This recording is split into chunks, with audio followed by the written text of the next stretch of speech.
Maurizio Bedore, direttore generale, una sconfitta con l'amaro in bocca, insomma. Sì, peccato perché abbiamo fatto la prima mezz'ora veramente bene, giocando un gran calcio, però la loro squadra è una squadra molto competitiva, bravi sulle fasce, hanno degli ottimi elementi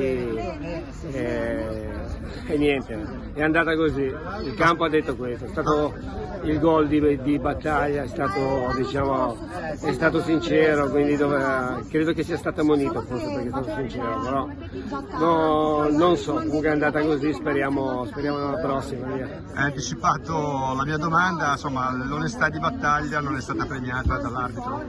No, pensare che Maradona ha vinto il campionato del mondo con la mano, no? qua che l'ha detto ha preso anche la munizione. Quindi magari... ha fatto male quindi?